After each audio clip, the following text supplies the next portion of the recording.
Assalamualaikum warahmatullahi wabarakatuh. Alhamdulillahillazi nahmaduhu wa nasta'inuhu wa nastahdi wa nastaghfiruh. Wa na'udzu billahi min syururi anfusina wa min sayyiati a'malina. May yahdihillahu fala mudhillalah wa may yudlil fala hadiyalah. Asyhadu an la ilaha illallah wahdahu la syarikalah wa asyhadu anna sayyidana Muhammadan 'abduhu wa rasuluh. Allahumma salli wa sallim ala sayyidina wa habibina wa syafi'ina wa zuhrina wa maulana Muhammad wa ala alihi wa sahbihi wa man tabi'ahum bi ihsanin ila yaumiddin. Subhanaka la ilma lana illa ma 'allamtana innaka antal alimul hakim. Rabbi shrah li sadri wa yassir li amri wa hlul 'uqdatam min lisani yafqahu qawli. Thumma amma ba'd. Alhamdulillah, syukur kehadrat Allah Subhanahu wa ta'ala kerana diberikan kita kesempatan untuk meneruskan kehidupan sebagai hambanya. Alhamdulillah, syukur kehadrat Allah Subhanahu wa ta'ala kerana meletakkan diri kita dalam keadaan Islam dan iman. Itulah nikmat yang paling bernilai di sisi Allah Subhanahu wa ta'ala kepada hambanya kerana terpilih untuk memasuki syurganya dengan nikmat Islam dan iman. Tetapi hari ini ramai di antara kita yang sudah ada nikmat tersebut tetapi lari kufur daripada nikmat Islam dan iman tersebut. La in syakartum la azidannakum wa la in kafartum inna azabi lasyadid. Kata Allah Subhanahu wa ta'ala, Allah berfirman, la in syakartum, sekiranya kamu bersyukur ke atasku dengan nikmat Islam tadi, dengan nikmat kehidupan itu tadi, dengan kenikmatan, kekayaan, kesenangan, kemudahan itu tadi, sekiranya kamu mengkufuri, la in syakartum la azidannakum, kalau kamu bersyukur aku akan tambahkan lagi. Wala in kafartum, sekiranya kamu kufur dengan nikmatku, inna azabi lasyadid, azabku cukup pedih. Muslimin, muslimat yang dirahmati Allah, di antara keperluan dan kehendak, kita bincangkan sebentar di antara keperluan dan kehendak. Majlis ilmu keperluan ke kehendak? Konsert keperluan ke kehendak?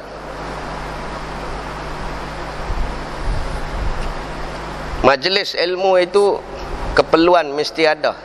Mesti ada. Setiap orang yang bernama Islam, dia kena janakan imannya melalui ilmu dan amal. Tetapi sekiranya kehendak yang dilebihkan, itu nafsu, mengikut kehendak diri, boleh atau tidak kita buat sesuatu yang agak terkeluar, bukan kata jatuh pada syariat, keluar sikit, melebihkan daripada ibadah, maka kufur nikmat. Kita melebihkan di antara keperluan dan kehendak. Keperluan itu mesti kena ada, kehendak itu nafsu. Jom pergi mengaji, malam ni ada karaoke ya. Tak apa, hari kedua pun macam tu, hari ketiga macam tu, sampai seumur hidup dia pun macam tu. Kehendak ke keperluan? Tepuk dada tanya iman masing-masing. Alhamdulillah, majlis-majlis ilmu semakin rancak. Alhamdulillah, kita pula dah terasa terpanggil untuk menjanakan iman kita dan amalan kita dengan majlis-majlis tersebut. Maka kalau boleh, hendaklah diteruskan, diperbanyakkan majlis-majlis untuk menghadiri majlis-majlis yang lebih kepada majlis yang meningkatkan iman dan amal. Kalau majlis tersebut yang lebih kepada lara, maka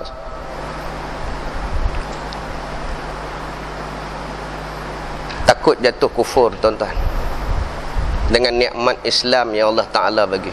Islam bukan tak bagi kita berhibur, boleh, tapi ada hadnya. Sebab kita nak masuk dalam kubur, Allah tak tanya siapa artis pujaanmu, muzik kegemaranmu, berapa banyak dah dis yang kamu buat. Allah tak tanya semua tu. Maka Allah tanya keperluan yang ada hari ini, iaitu ilmu. Kerana ilmu itulah datangnya amalan, kata Sayyidina Ali. Sekiranya ilmu itu tidak beramal, maka ilmu akan lari daripada kamu. Itu kata-kata Imam Sayyidina Ali karamallahu wajhah. Muslimin muslimat yang dirahmati Allah, hari ini kita masuk dalam bab tegah. Satu tegahan yang hari ini memang boleh kata memang akan kena atas kepala. Dia akan kena lah, tak banyak, sikit, sikit banyak, memang kena. Dengan hak yang duduk di depan ni pun akan kena. Apa dia? Tajuk dia 164. Saya masuk terus kepada bab ma jaa fi karahiyatil khuruj minal masjid ba'dal azan. Bab yang telah datang ia pada menyatakan tegah keluar daripada masjid setelah berlakunya azan. Dia duduk dah dalam masjid, dia duduk dah kalau kawasan masjid, tiba-tiba habis ya azan, dia keluar. Sat lagi tengok apa hukum orang macam ni. Kadang-kadang dia masuk masjid untuk apa? Untuk berak. Habis azan keluar. Awak tak boleh sembahyang sat ke? Tahiyatul masjid pun jadilah. Tapi dah kalau dah kata azan, maksudnya itu benda fardu yang kita kena tunaikan, iaitu sembahyang fardu. Tak mau jemaah dia lambat. Dia nak sembahyang cepat. Muslimin dirahmati Allah. Wa qala musannif rahimahullahu taala anhu. Kata pengarang kitab ini Syekh Idris Al-Marbawi di dalam kitab yang diambil daripada Sahih At-Tirmizi, di dalam bahasa Melayunya Bahrul Mazi, dalam syarahnya, bab yang telah datang ia pada menyatakan tegah keluar daripada masjid kemudian daripada azan. Bang, dengan elok-elok tuan-tuan, moga-moga kita tak buat. Itu sebab bila ada ilmu, insya-Allah dia boleh pandu kita untuk tidak menjadi orang yang akan saya sebut sekali lagi. Kalau dah duduk dalam kawasan masjid, dah hampir dengan kawasan masjid dengan azan, apa perlu kita buat? Ketahuilah kiranya ya saudaraku muslimin muslimat yang dirahmati Allah, setengah daripada tabiat sebagai tabiat munafik. Saya sebut dah. Tabiat orang munafik yang kita selalu sebut, munafik ni ada 3. Yang pertama, kalau bercakap selalu sangat dia bohong. Yang kedua, kalau dia berjanji dia tak pernah tepati. Yang ketiga, ada amanah, dia khianat amanah dia. Itu 3. Tetapi di sini pun nak disebut oleh ulama ini tentang sifat munafik. Tanda-tanda orang munafik, siapa dia? Iaitulah seorang yang keluar daripada masjid kemudian daripada banknya dengan tiada uzur, kerana yang demikian itu meringankan dan tiada ambil berat pada barang yang didatangkan oleh Nabi kita Muhammad sallallahu alaihi wasallam. Dia masuk dah masjid, belakang tulis kereta jom solat. Dia masuk dah kawasan masjid, cari parking semua cantik punya duk ada. Dia masuk, dia merah berak apa semua, dia pergi minum air hak free pula itu, dia keluar.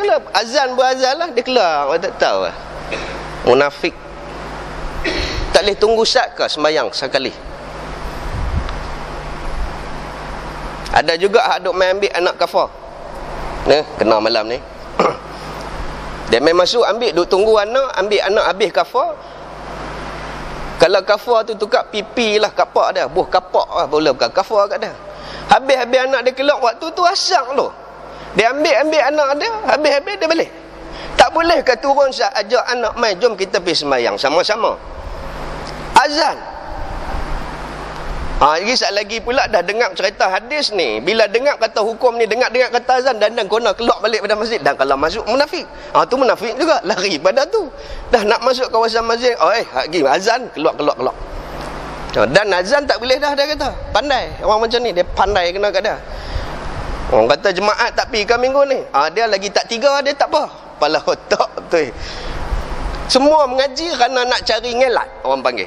Mengaji kerana nak cari, nak uzurkan diri. Banyak orang jadi macam tu hari ni.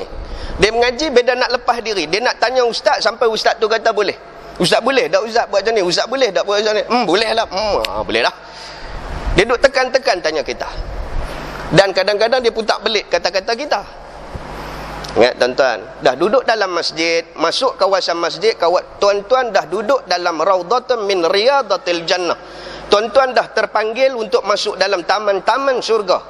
Tiba-tiba dah duduk azan, duduk jawab bagi elok. Siapa jawab azan, dapat syafaat Nabi SAW. Siapa yang berdoa, bebas dia daripada api neraka. Doa apa? Doa azan tadilah. Sikit sangat, tapi payah kita nak buat. Tapi pasal apa? Lepas-lepas pada azan, selesai kerja buat kita, dia keluar. Muslimin yang dirahmati Allah, tak payahlah duk tunjuk ke orang lain kita tu. Saya pesan hari ni takut kita termasuk golongan munafik ini. Nampak? Pelekat cantik dah, jom solat. Tak, saya pun nak kat satu pun, jom solat. Jom sungguh-sungguh kita solat. Tapi tak dapat lagi pun. Yang kita pelekat sungguh, kita ajak sungguh-sungguh. Jangan kita pelekat, kita duduk, bila azan berkumandang, habis nak masuk kereta, dia pun keluar sama. Tak mau, macam tu tak mau. Muslimin yang dirahmati Allah, ya. Dia kata di sini munafik. Sebab apa? Sebab langgar daripada perintah Nabi SAW. Sebagaimana munafik, apa dia itu munafik? Tiada ambil rasa dan silu. Orang munafik ni, kata Nabi SAW, dia tak rasa segan silu. Dia pegang tangan anak dara orang, dia peluk lah, berpelukan dan sebagainya. Orang yang tak rasa segan silu, tu pun munafik. Dia duk tak pakai lok, mula nak sebut dah. Dia duk pakai lok pandak, dia tak pakai tudung, tu tanda-tanda munafik. Sebab apa? Dia tak rasa segan silu dengan Nabi dan Allah yang suruh dia buat bagi elok. Tu tanda-tanda dah. Baik. Apa yang satu-satu daripada hukum Allah dan Nabi-Nya. Nampak? Tu, dia tak rasa segan silu. Dia tak tahu kata ni siapa suruh. Hukum khata'i. Tak ada ulama yang kata tak khilaf dan sebagainya. Hukum khata'i. Memang termaktub kata hukum macam tu. Dengan kerana itu ditegahkan akan sebagai tegah karahah. Tegah sebagai tegahan. Memperbuat demikian itu sebagaimana hadis yang dikeluarkan oleh Imam At-Tirmizi. Ada masalah kita bawa hadis untuk nak bagi faham. Kalau duk tolak juga, jadi jugalah. Pasal tolak apa yang Nabi kata. Hadis Nabi SAW yang berbunyi an Abi Sya'tha qala kharaja rajulun minal masjidi ba'da madha udhina fihi bil asri faqala Abu Hurairah amma hadha faqad asa Abul Qasim sallallahu alaihi wasallam. Diriwayatkan daripada Abi Sya'tha, seorang sahabat Nabi, katanya telah keluar seorang laki-laki daripada masjid, kemudian daripada bank di dalamnya ada azan dah. Masalah kalau tak ada azan tak apa, dia main pasal ada azan. Ada satu sekali tuan-tuan, dia nak main nak angkat nikah anak dah. Ada satu masjid dia sekan buat lepas asar, dia main tu, dia tak sembahyang. Habis-habis orang sembahyang asar, selera habis-habis semua, dia pun naik dengan rombongan-rombongan dia. Naik sembahyang asar. Saya nampak, hari tu saya ada kuliah di situ. Saya tanya sembahyang asar lah. Tak lagi, dia kata. Pasal apa tak naik sekali? Mau tak kalau saya kata Tok Sadok akad nikah hari ni? Saya kata terus. Pasal apa pula kata? Pasal apa tak tunai hak Allah dulu kata? Macam mana kami nak tunai hak abang? Tersipu-sipu pergi buat jemaah lain dengan rombongan. Nampak tuan-tuan? Dia boleh tak rasa segan silu, dia masuk dalam kawasan masjid, dia buat satu kelompok orang duduk tengah mayang di depan, mereka duduk di belakang. Jaga tuan-tuan. Munafiq. Muslimin yang dirahmati Allah. Cerita yang diceritakan seorang laki-laki keluar daripada masjid, kemudian daripada bank di dalamnya. Azan dalam masjid tadi dengan bank asar. Kemudian kata Abu Hurairah, adapun orang yang keluar ini maka sanggahnya telah derhaka ia akan Abul Qasim. Siapa Abul Qasim? Nabi SAW. Sempena nama anak dia Qasim, maka dinamakan Abul Qasim. Kalau tuan-tuan nak nama Arab sikit, anak nama apa? Anak nama apa? Zaid. Abu Zaid. Berubah nama anak, bagi nama Abu di depan. Okey. Sempena nama anak kita tu nama kita. Okey. Kalau anak pula, nama kita. Pak nama dia Abdullah, Ibnu Abdullah. Tapi nama anak tu lain. Kita panggil dia atas dasar nama pak dia. Itu sunnah Nabi SAW. Nabi suka panggil macam tu.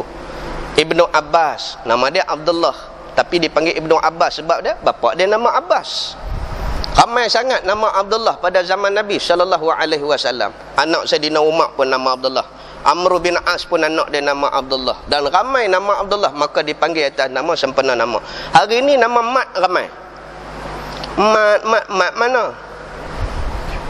Mat bunga? Ambil. Mat ramai sangat. Bubur lah mat nama pak dia.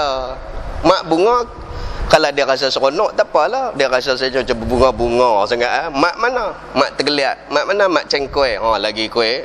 Mat mana? Mat hitam. Amboi. Kan? Liqab. Maka kalau nampak kata ada masalah dalam meliqab orang, dalam memanggil-manggil nama orang, maka adalah lebih baik namakan bapa dia. Mat mana? Mat nama pak dia ada sekian. Adalah lebih baik. Hari ni bab tu cukup syok. Boleh tu lekat sat ya. Mana? Mat hitam. Kan?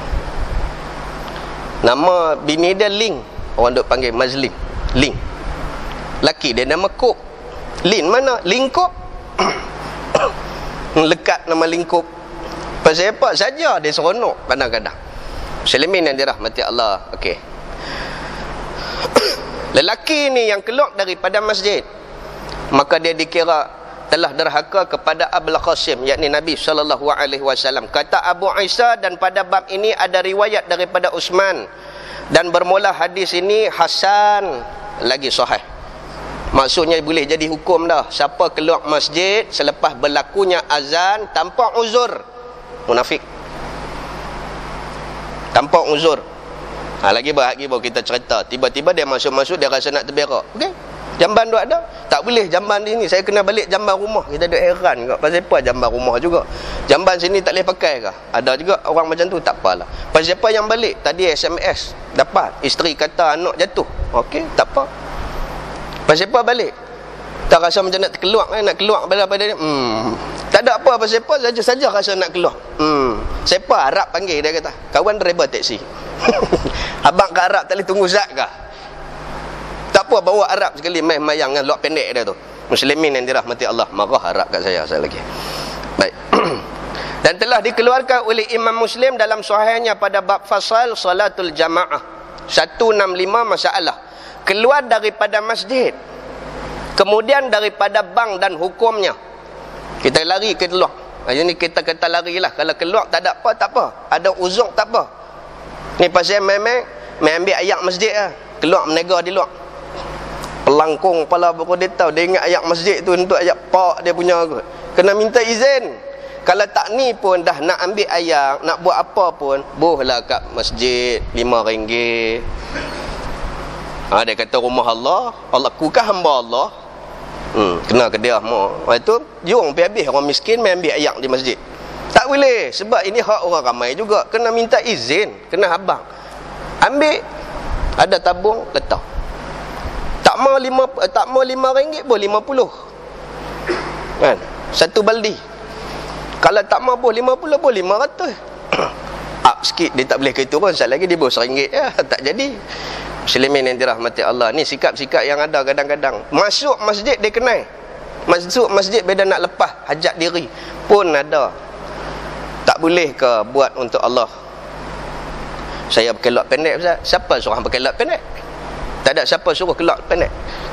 Mana budaya yang ikut? Telekung tak ada, ada berlambak. Dia buat alasan macam-macam. Itulah sebab apa? Sebab munafik. Dia ada cari pasal nak lari daripada tak mau nak sembahyang. Kurang-kurangnya kalaulah saya nak pesan dekat tuan-tuan, kalau kita berada dalam kawasan masjid, buatlah tahiyatul masjid. Pergi buat urusan kita, ambil ayat sembahyang, naik saat duduk tahun tu pun tak apa, buat tahiyatul masjid. Habis bagi salam, keluar. Maksudnya tang mana kita pi, sebab ini kaedah Nabi SAW. Tang mana dia singgah, dia akan buat masjid. Ke mana dia singgah, dia akan buat masjid. Sebab masjid itu tandanya wujudnya masyarakat Islam. Maka kita sebagai orang Islam, mana-mana pi nampak masjid atau masuk kawasan masjid, jangan lupa untuk buat tahiyatul masjid. Maka hidup kita akan dirahmati sepanjangnya. Duduk tang mana pun, awal sekali orang Islam sampai hari ini kena ingat, duduk mana pun awal sekali cari masjid. Kita pindah ke mana-mana cari masjid, cari surau. Pasal apa? Pasal nak tengok khiblat. Yang kedua pasal nak berkawan dengan orang. Ni sampai duduk bertahun dah. Mak mai, pak mai, kiblat kok mana man? Tak tahu. Mampu cerita ni. Pasal apa? Tak tahu kiblat kok mana. Lah tak apalah, ada handphone lah, buka lah tala ni dia punya doa dah. Pusing pergi pusing mai. Betul dah. Rupa-rupanya depan bilik dia tadi dia pasang tu dia punya doa dah. Sound besar. Sound tu tadi dia akan tarik magnet. Dia kiblat dia duduk tang tu. Tala ke sound. Allahu Akbar. Orang tala belah tu dia tala ke sound. Pasal sound tu dia ada sistem tuan-tuan. Dia ada magnet yang boleh tarik. Takut-takut saya lari. Macam mana pun kena cari masjid atau surau. Pasal apa? Yang pertama pasal kita nak berkawan, kiblat dan sebagainya. Mati kita, orang ni lah akan urus kita. Muslimin yang dirahmati Allah. Ingatlah tuan-tuan, tanpa uzur. Kata Abu Isa dan atas hadis di dalam masalah 164, itulah amal di sisi ahli ilmu, yakni ulama daripada sahabat Nabi. Sahabat Nabi pun ada alim yang alim. Ada dipanggil ahli ilmu daripada sahabat Nabi SAW, dan mereka yang kemudian daripada mereka, yakni tabi'in, dan juga mereka daripada kemudian mereka, ini tabi'in, iaitu bahawa tiada boleh, tak boleh sama sekali keluar seseorang daripada masjid kemudian daripada daripada bank, melainkan kerana uzur keadaannya tiada berwuduk. Contohnya dia masuk-masuk, dia terkentut, dia keluar. Tapi lah ni ayak ada dalam kawasan masjid, pasal apa nak balik rumah kan? Ayak masjid tak ada, balik rumah awak ada juga ke? Tak ada, tayamum lah. Carilah mana-mana tembok, bubuh di tembok. Tembok pula baru naik warna merah, mereka muka merah habis dah. Pula ni dia punya doa dah. Alasan kadang-kadang kita di antara kehendak dan keperluan, kita kena tengok pasal apa yang kita balik, pasal apa kita tak tunggu. Kalau orang yang betul terikat hatinya dengan jamaah, dia takkan balik. Habis dia terkentut kan nak terberak sangat-sangat apa, berak terus dia akan ni. Kalau tak boleh pun masbuk. Ni kadang-kadang tak ada masalah apa-apa, bukan masbuk, tak ada dan langsung ikut hak belakang atas belakang, orang panggil. Tak dan dengan imam, ikut hak belakang lepas pada imam hak masbuk tadi, dia pula ikut belakang. Selalu sangat kerap macam tu. Kalau boleh upgrade sikit sampai sempat bertakbiratul ihram bersama imam kalau boleh. Muslimin yang dirahmati Allah. Baik.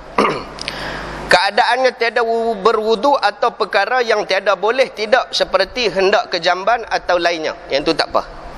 Dan diriwayatkan daripada Ibrahim An-Naqai bahawasanya berkata ia, boleh keluar selama tiada mula tukang bank itu qamat. Boleh. Itu kata Ibrahim An-Naqai. Boleh keluar, tapi dalam ketika, dalam fatrah, dalam keadaan antara qamat dan azan. Kalau di Mekah agak-agak sejam.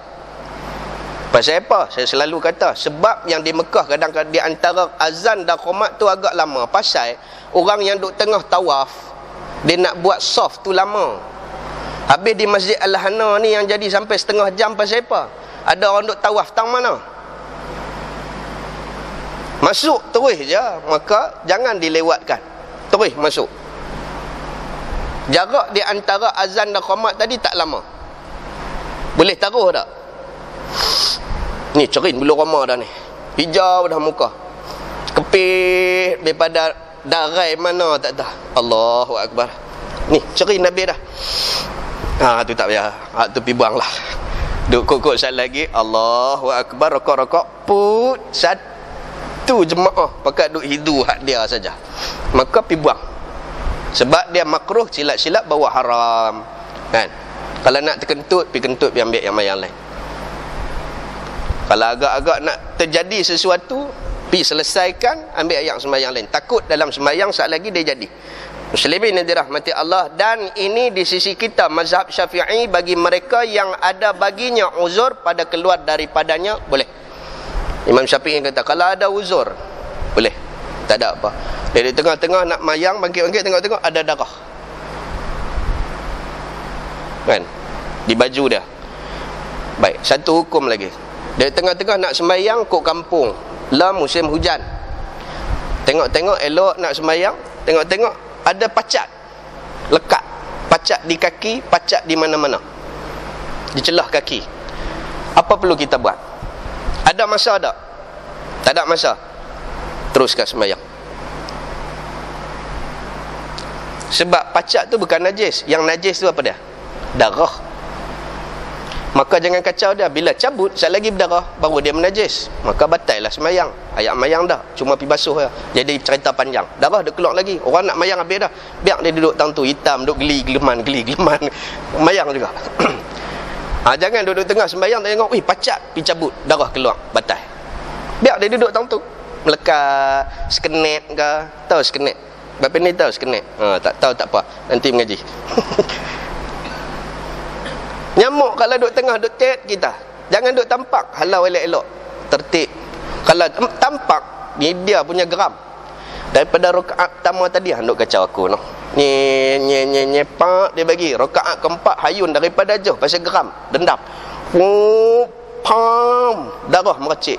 Yang pertama batal kerana perbuatan melampau. Ni dia punya ambil jarak sampai pegang muka kawan sebelah. Pam, kedua meracik pula darah 2 kali. Benda yang membatalkan. Pasal melampau dalam perbuatan, lepas tu pula darah meracik. Sabak buat tak tahu. Halau pelan-pelan, tu rezeki dia. Dapat pahala lagi tu. Tapi kalau tengok berbelang-belang, berbelang-belang di kaki, berbelang-belang di badan, ambil. Yang tu kena cegah daripada awal. Dah sembahyang dah, macam mana duduk dalam kelambu pun kalau nak kena, kena. Tidak. Duduk tengah tidur tak sembahyang pun kena, sembahyang pun kena. Sembahyanglah senang. Muslimin yang dirahmati Allah. Jaga dalam bab tu, bab benda-benda yang melekat, yang berdarah, kalau boleh dekat dah orang nak sembahyang, teruslah sembahyang. Sebab benda tadi bukan yang boleh membatalkan, yang membatalkan darah itu tadi. Muslimin yang dirahmati Allah, kata Imam Nawawi di dalam syarah Muslim pada hadis masalah 164, itulah dalil atas makruh.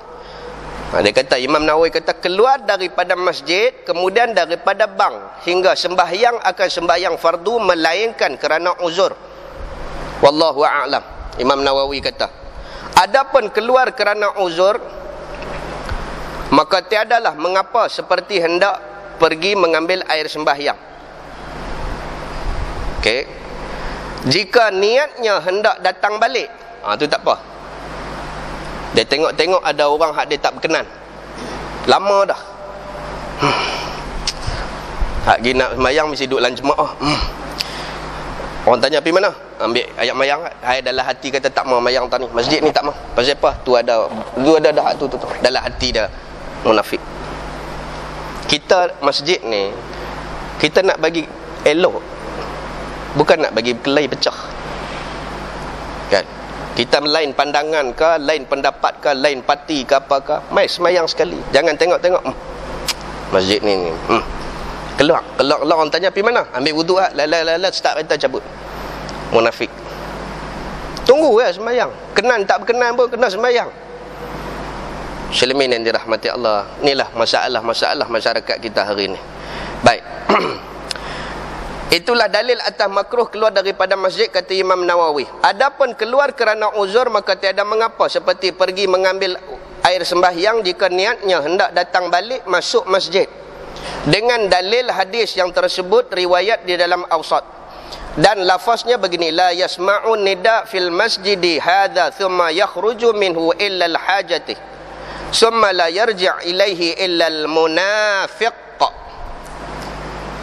Tiada mendengar seseorang akan bang di dalam masjidku ini, Masjid Nabawi, kemudian keluar ia daripadanya melainkan kerana hajat, kemudian tiada kembali ia kepadanya. Dia tak balik dah, dia keluar kerana hajat tapi dia tak balik mai juga, maka pun dikira munafik. Kata Khostalani di dalam syarah Sahih Bukhari. Kita keluar macam mana pun kena ada niat nak balik-balik pi semayang. Kalau kata keluar pakai harui pun dia kata munafik. Muslimin yang dirahmati Allah. Baik. Kita masuk bab yang seterusnya, bab majaa fil adzan fis safar. Azan ketika bermusafir. Ya. Kan? Biasa hantar orang pergi Mekah tak? Biasa pergi Mekah tak? Dah ada lah niat bagus. Biasa menikah tak? Muslimin yang dirahmati Allah. Pernah azan tak? Azan kan? Ini azan bukan azan tu. Saja nak tanya. Azan ni azan yang nak musafir. Orang yang musafir dalam keadaan dia dua marhalah. Ketika dua marhalah tersebut dia nak sembahyang jamak dan qasar, seeloknya azan. Dia azan sekali, lepas tu qamat, sembahyang, bangkit yang kedua pula, qamat pula. Kan? Dua rakaat pertama, contohnya Zuhur, dia habis pada Zuhur, bagi salam, bangkit, qamat pula. Ni hadis saya nak bawa mai. Okey. Perlukah azan kali kedua? Pun boleh. Lagi orang terpinga-pinga pula. Duk RNR. Allahu Akbar. Habis selesailah. Habis-habis 2 rakaat Allah. Dah kita bawa hadis. Betul tak betul? Kan? Dia kadang-kadang kalau tak mengaji, dia duk kira orang sesat. Yang dia yang tak mengaji, dia yang sesat sebenarnya. Bila dah mengaji kita tahu yang mana kedudukan.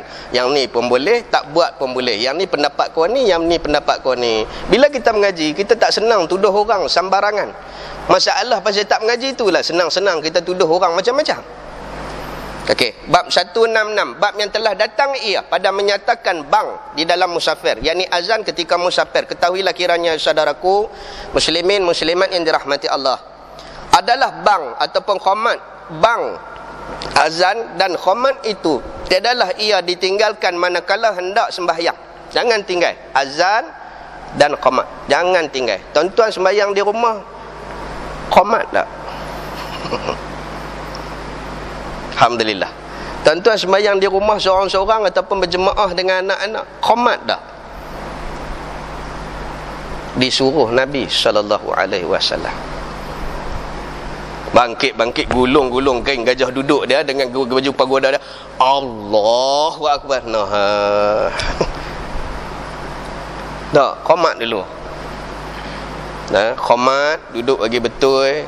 Allahu Akbar. Itu perbuatan yang sepatutnya kita buat. Yang kita buat selama ni adalah ambil hak yang tuntutan saja, sunat kita buang. Baik. Manakala hendak sembahyang, sama ada di negeri atau di dalam musafir. Kita nak sembahyang dalam tempat kita pun, ataupun kita nak musafir, nak berjalan, maka yang menunjukkan suruh jangan tinggalkan itu ialah hadis yang dikeluarkan oleh Imam At-Tirmizi. Demikian bunyinya. An Malik Ibn Huwairis qala khadimtu ala Rasulillah sallallahu alaihi wasallam ana wa bani ammi li qalu lana iza safartuma fa'azzina wa akhima wal makuma akbarkuma. Diriwayatkan daripada Malik bin Huwairis, manakala telah duduk kami 20 hari bersama Nabi sallallahu alaihi wasallam, duduk di Madinah, berhajatlah kami hendak pulang mendapatkan ahli, nak balik kampung, nak tengok adik-beradik. Maka datanglah aku dengan anak bapa saudaraku, yakni sepupu, pergi kepada Rasulullah sallallahu alaihi wasallam kerana minta izin untuk balik. Lalu ditanyanya, Nabi tanya mereka daripada hal meninggalkan ahli kami, maka kami ceritakan padanya. Tampaknya sangatlah belas rupanya Nabi itu akan kami. Lalu disuruhnya kami pulang mendapatkan ahli dan diajarnya. Lepas tu Nabi ajak nak balik jauh kan, jauh. Ni buat macam ni. Diajarnya kami dan dipesannya kami, apabila sampai kepada ahli, baik-baik dengan ahli, sebab mereka belum lagi Islam. Ni cerita zaman Nabi, ahli sahabat yang duduk dengan Nabi yang telah lama, nak balik-balik dekat kampung halaman. Nabi pesan bila balik duduk dengan anak isteri, duduk elok-elok walaupun mereka bukan Islam. Jangan duduk marah ke mereka. Itu kita boleh tarik balik mereka untuk ikut Islam. Ajar mereka dan suruh mereka apa-apa yang diajar oleh Rasulullah. Nabi kata, maka sabdanya lagi bagi kami, apabila musafir kedua kamu, maka hendaklah bang azan. Bang kat sebulan dah dengar no. Bang. Saya tak boleh nak sebut pasal dia tulis bang. Kalau ditulis azan terus tak apa. Bang. Maka sabdanya lagi, bagi kami apabila musafir kedua kami, maka hendaklah bang salah seorang daripada orang kamu di antara keduanya. Apakala masuk waktu bang, berjalan-jalan sampai satu tempat, duduk tengah hutan ke, duduk tengah laut ke, masuk waktu dah, hukum. Duduk tengah-tengah laut, duduk golek, matahari terlajak dah sikit, Zuhur masuk dah, azan. Matahari lajak dah, cuba ukur balik. Ukur. Sama panjang dengan benda asak. Asak masuk dah. Bayang tak ada dah. Matahari pun tenggelam. Waktu-waktu apa tuan-tuan? Itu kena tahu. Maghrib. Tak apa, saya ada jam. Jam bukan dia nak habang, tapi bayang lebih cepat kita tahu. Okey. Bila dah tahu, mangkit azan seorang. Duduk dalam kereta api, azan seorang. Duduk dalam bah, azan seorang. Tapi kalau boleh berhentilah.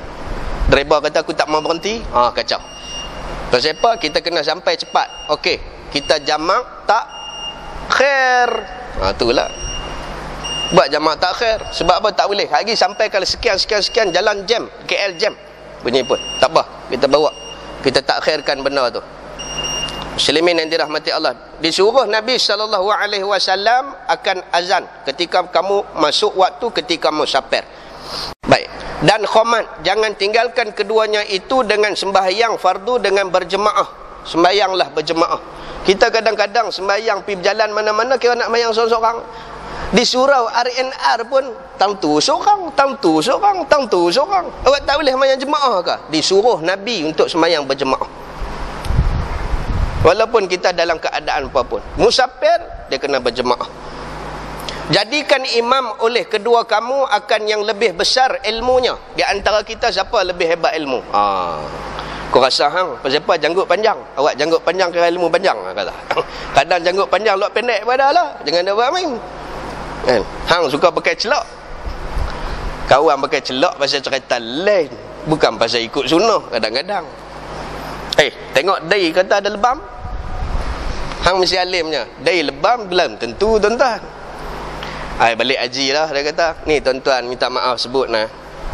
Orang pi haji bukan pi mengaji. Abang haji, sila abang haji kawan tu balik-balik haji ni, hak nak balik ni dengan rambut pun tak ada naik tumbuh elok lagi bang haji. Bang haji balik Mekah dah, dapat haji dah. Sila imam. Kawan tu pi haji bukan pi mengaji. Tolak kawan tu. Nak tolak ni tak boleh apa semua. Tak boleh lah. Naik jugalah. Naik tu dia kipas angin. Tak ada apa, tak ada. Tata kain duduk macam tu. Baca, pucuk naik. Pucuk turun bawah, perdu naik ke atas. Rakaat pertama, qul a'udzu birabbinas. Rakaat kedua, qul ya ayyuhal kafirun. Ambil. Kan? Pasal apa?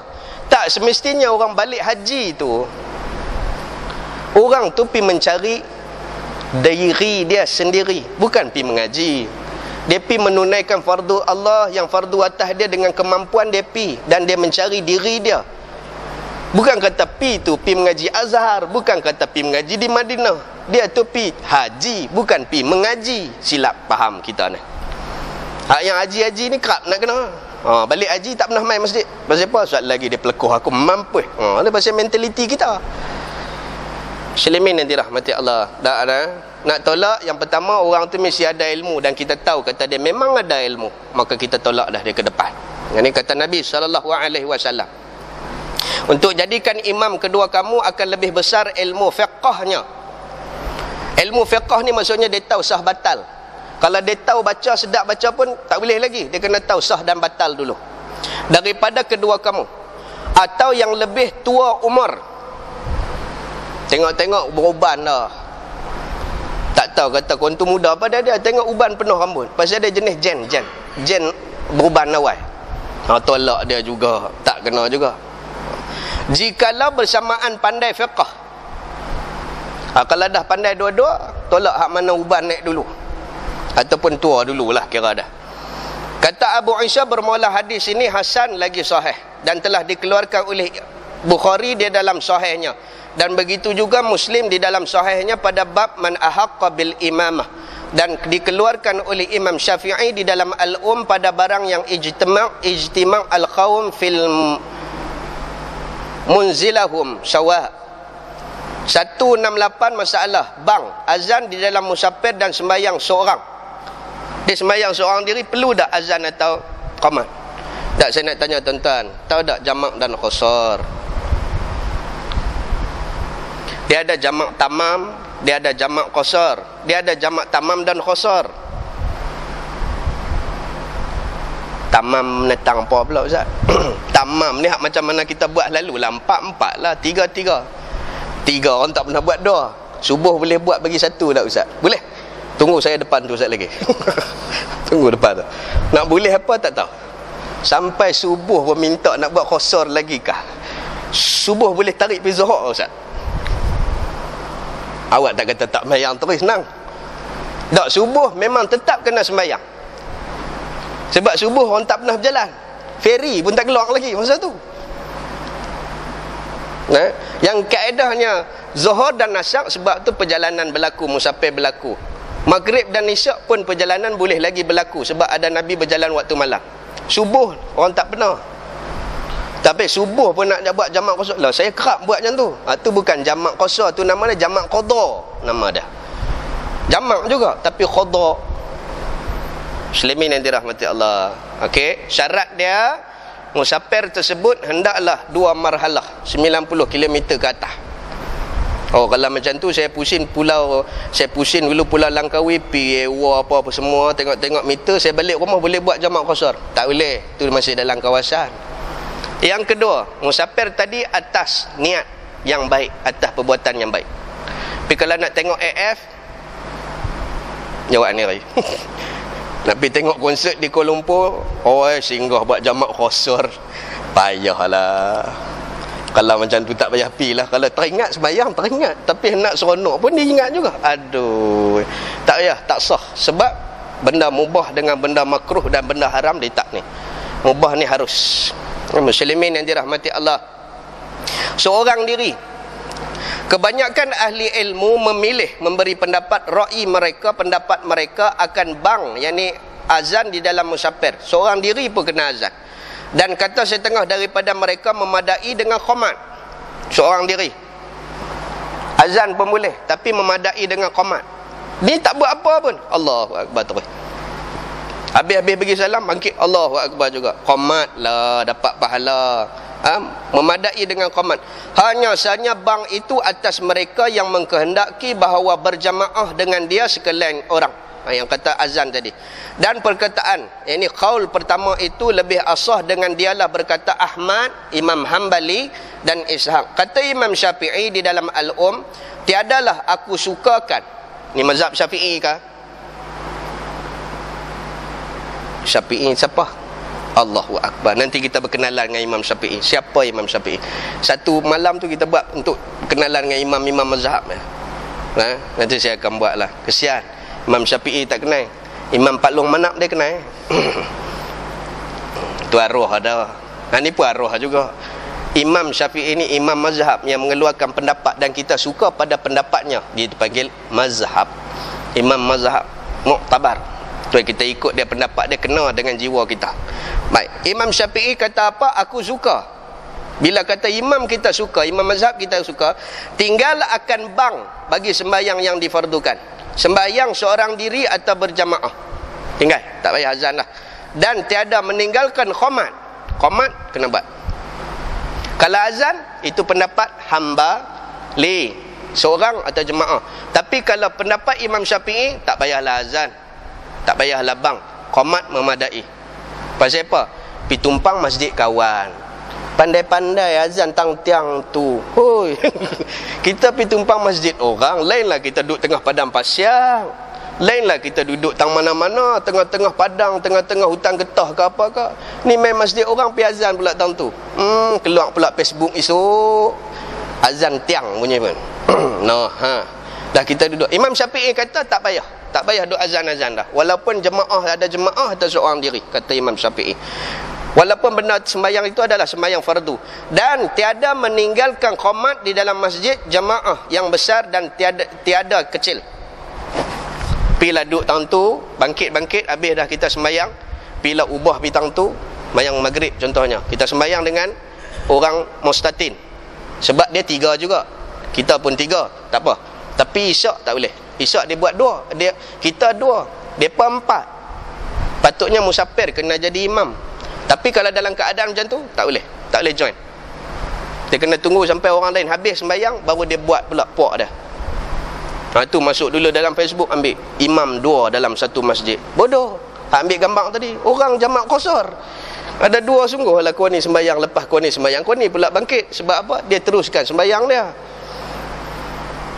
Okey. Tapi kalau boleh tunggu duduklah kereta dia minyak habis banyak dah ni dah. Oi, tak habis lagi. Amboi tak imam pun lamanya. Elok habis daripada ni kita naik. Kita buatlah grup kita. Sembahyang isyak contohnya. Sembahyang yang 4, yang 3 tak apa sebab 3 sama. Zuhur contohnya payah. Jumaat tak apa. Jumaat pasal dia 2 tu kadang-kadang kita tengok habis-habis tengok ada bangkit. Tapi dengan syarat tu kena syarat untuk orang yang sembahyang Jumaat. Orang yang sembahyang Jumaat kalau keluar hari Jumaat juga dia kena tunai. Dia kena pi sembahyang Jumaat, dia kena dengar khutbah. Tapi kalau dia keluar sebelum daripada hari Jumaat subuh, sebelum subuh, itu tak apa atas dah. Okey, macam mana pun dia kena pi masjid. Aku tak mau, aku nak duduklah hotel. Pasal apa? Pasal hari tu aku keluar hari Khamis. Pandai hang. Dia pandai. Dia dan keluar. Orang keluar hari Khamis, dia Jumaat, dia tak fardu atas dia. Kalau dia keluar hari Khamis. Tapi kalau dia keluar elok-elok betul dengan subuh dah masuk. Memanglah ferry mana ada sebelum subuh, dia lepas subuh. Orang macam tu dia singgah di Sungai Petani, dia kena sembahyang Jumaat juga. Fardu atas dia sembahyang Jumaat. Dia kena pi juga. Dia kira hari tu, minggu tu kena kira. Dia kena sembahyang Jumaat. Bila dia sembahyang Jumaat, dia nak qasarkan, dia nak jamak, qasar dah qasar. Dia nak jamak sekali dengan asar pun boleh. Tarik mai asar mai. Siap. Muslimin yang dirahmati Allah. Baik, kata Imam Syafi'i lagi. Dan tiada meninggalkan qomat di dalam masjid jamaah yang besar atau tiada yang kecil. Dan tiada meninggalkan akan demikian itu, qomat itu tadi, oleh seorang di dalam rumahnya dan tiada di dalam musafirnya. Dalam rumah pun, kalau tak musafir pun, sembahyang subuh qomat dah. Tak ada nampak bantai, ambil sembahyang. Allahu akbar. Kunut pun lupa dah, tak habis-habis. Assalamualaikum warahmatullahi wabarakatuh. Assalamualaikum, degang terus tidur tarik selimut.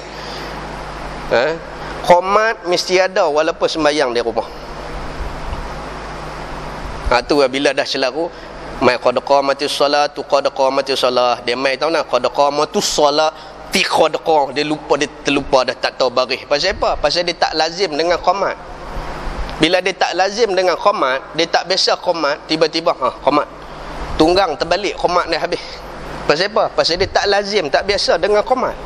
Biasakan dengan qomat, tuan-tuan. Mayang apa qomat? Nak mayang apa di rumah qomat. Ini disuruh oleh Imam Syafi'i.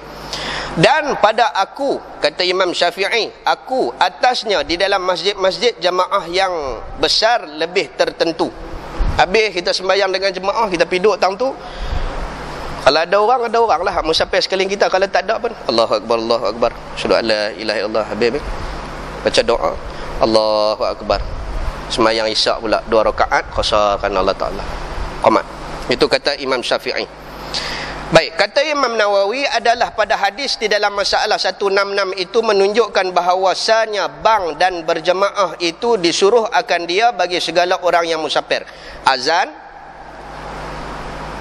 dan sembahyang berjemaah orang musafir wajib kena buat. Ini kata pendapat Imam Nawawi. Pi satu bah tapi tak mayang sekali. Ingat, pi mana pun mayanglah berjemaah. Dan padanya juga menyungguhkan dan menguatkan, memecutkan atas memeliharakan bang, yakni azan di dalam musafir atau tiada musafir. Dan padanya juga menunjukkan bahawasanya jemaah itu sah dan dengan seorang imam dan seorang makmum sah. Dan ialah ijma' sekalian ulama. Dan pada hadis itu juga menunjukkan suruh segerakan sembahyang pada awal waktu. Kalau boleh buat jamak takdim, buat awal waktu. Duk langgak daripada pukul 1:30 jadi pukul 2:30, dari 3:30. Awak tak niat pi takhir lah senang.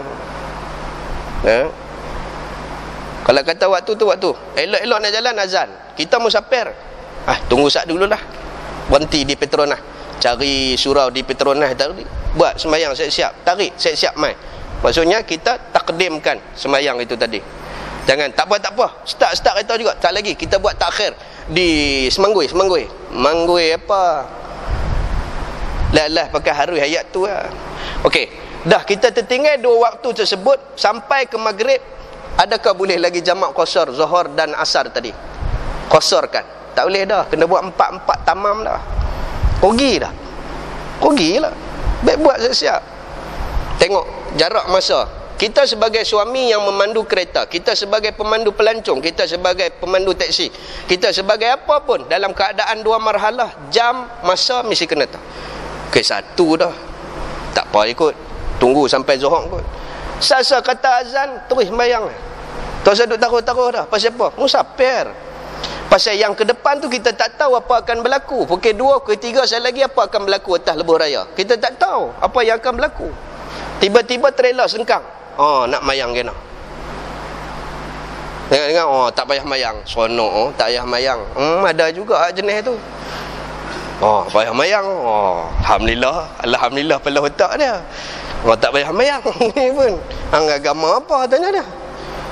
Kadang-kadang seronok bila tak boleh berlaku sembahyang. Muslimin yang dirahmati Allah.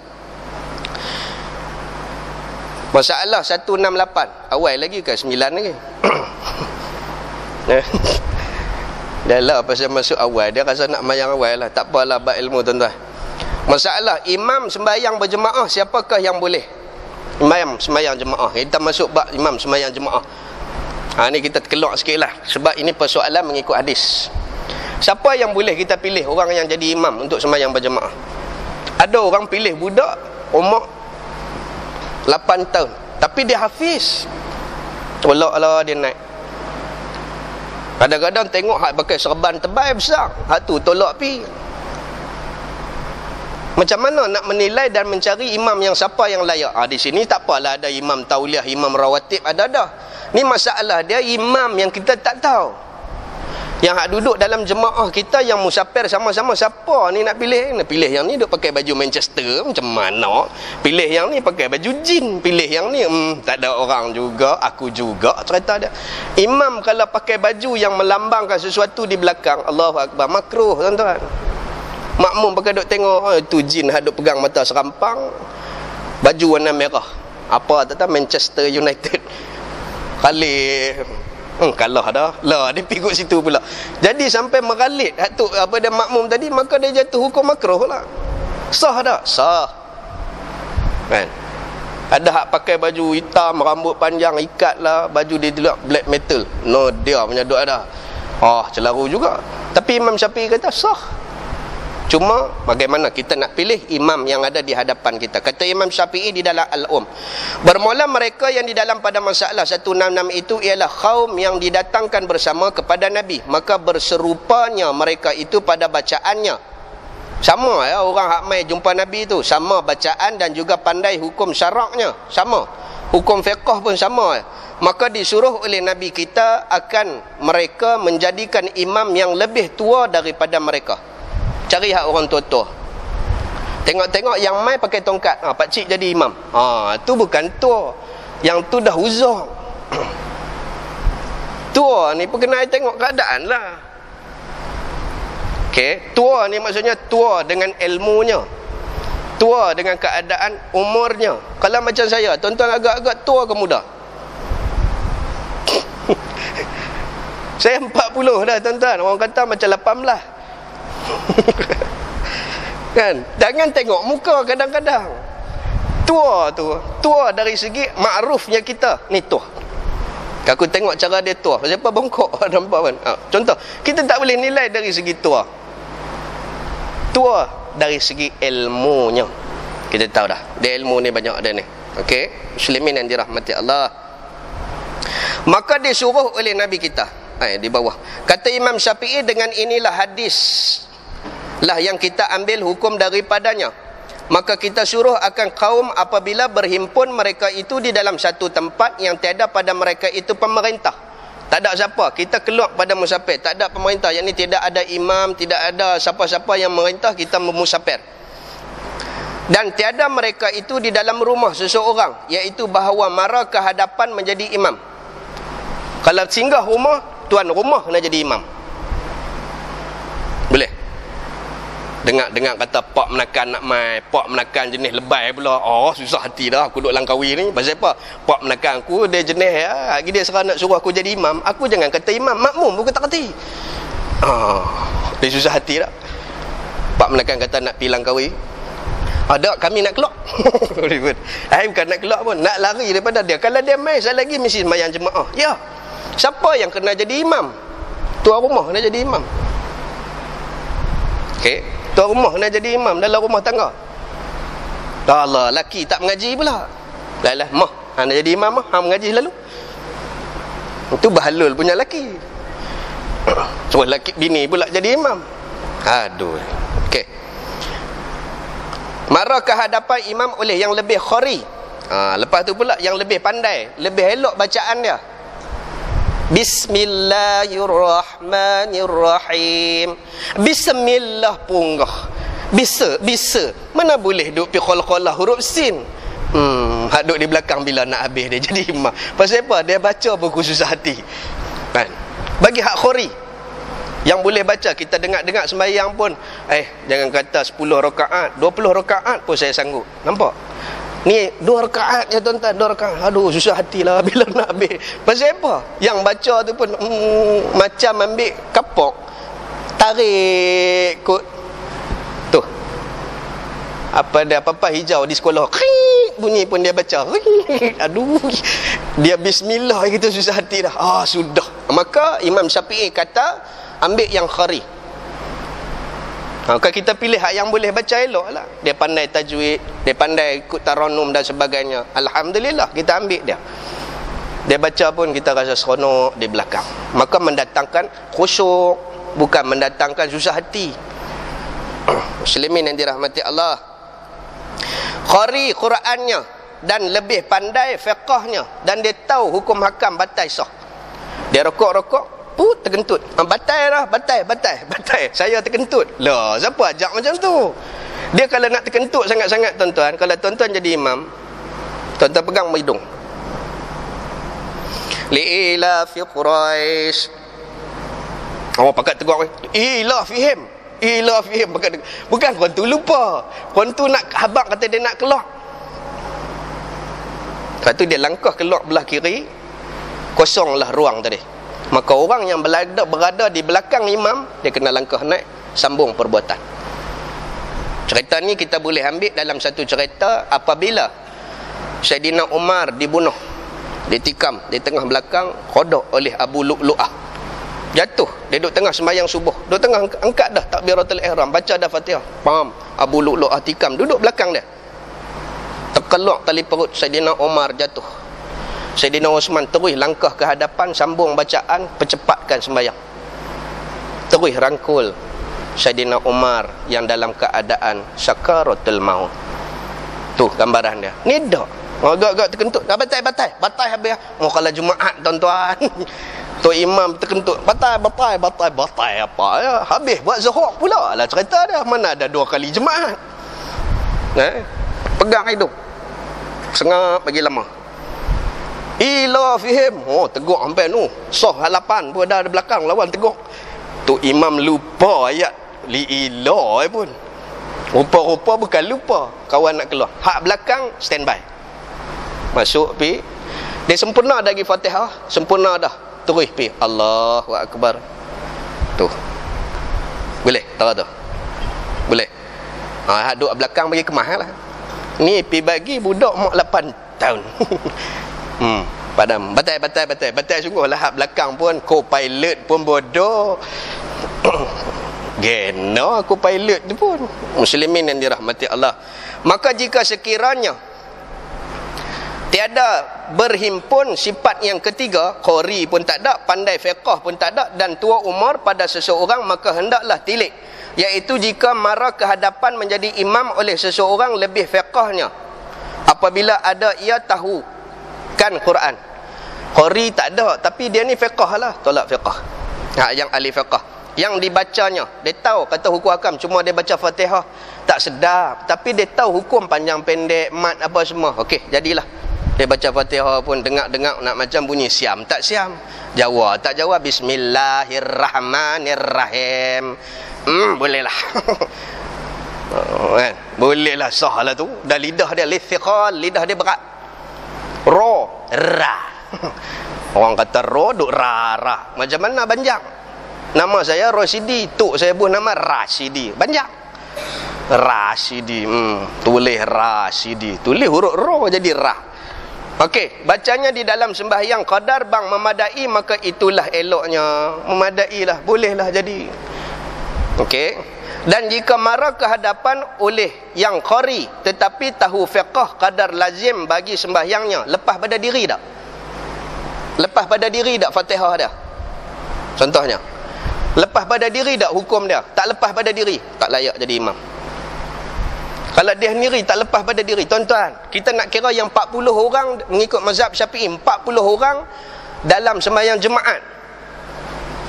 Kan?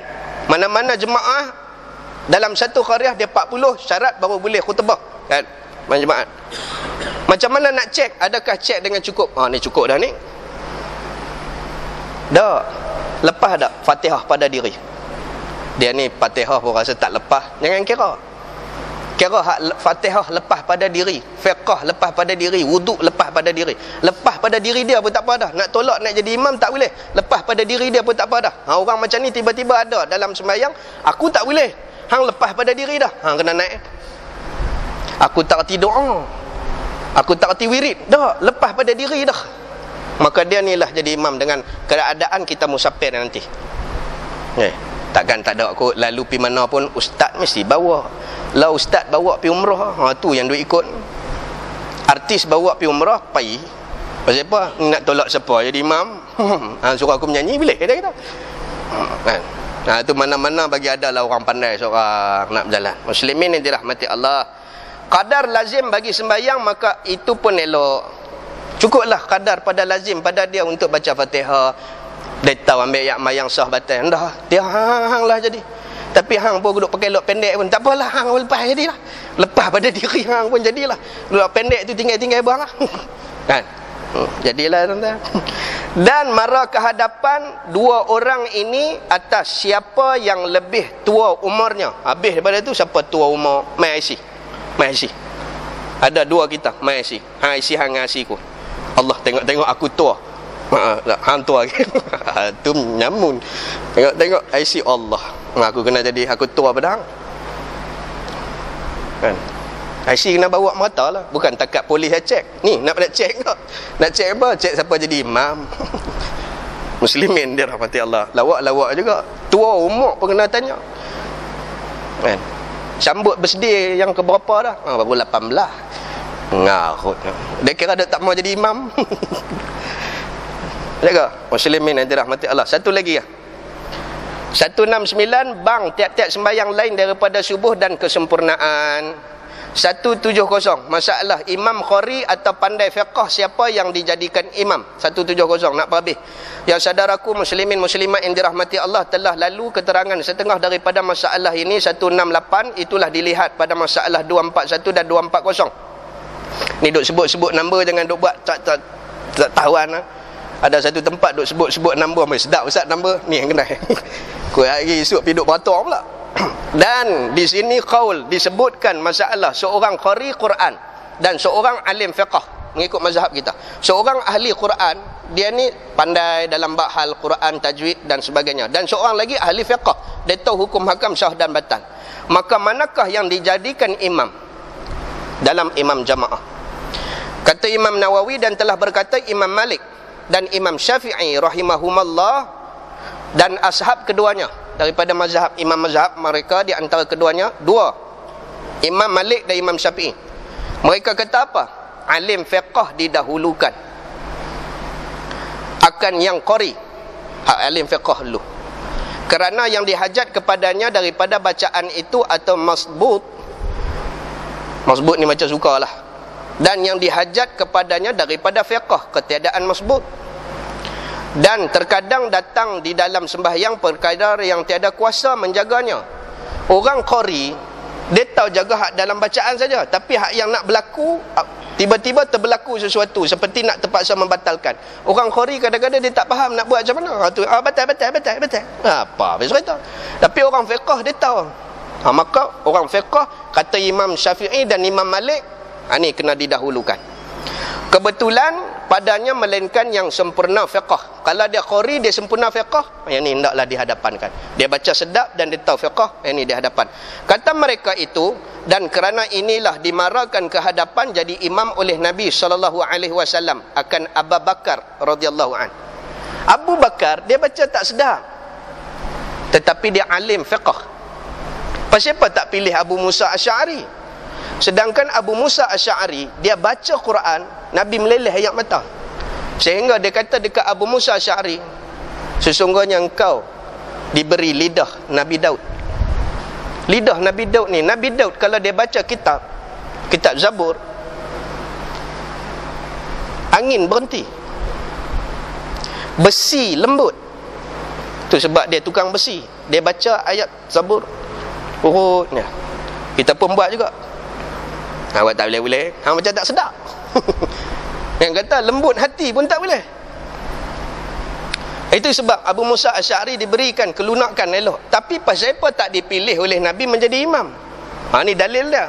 Dipilih Abu Bakar. Abu Bakar dia alim fiqh, maka dipilih Abu Bakar sebagai imam. Itu dalil dia. Muslimin yang dirahmati Allah. Dalil daripada siapa? Dua mazhab lagi, Syafi'i dan Maliki. Hambali dan Hanafi tak. Dia hang hafiz ya, dia tolak depan. Ada baru ni bulan Ramadan ada masalah, orang mai tanya saya, imam hafiz tak, tapi dia Allahu Akbar pun. Saya kata sudah. Orang hafiz belum tentu dia fiqh, dia faqih. Pasal apa dia kata Allahu Akbar, Allahu Akbar? Saya kata salah lah, mana boleh hara panjang. Dia kena idghamkan maksud. Allah tu idgham, sebab nama dia idgham syamsi. Dia kena masuk terus. Mana boleh duk pi panjang. Bila panjang maksud dia, adakah Allah besar?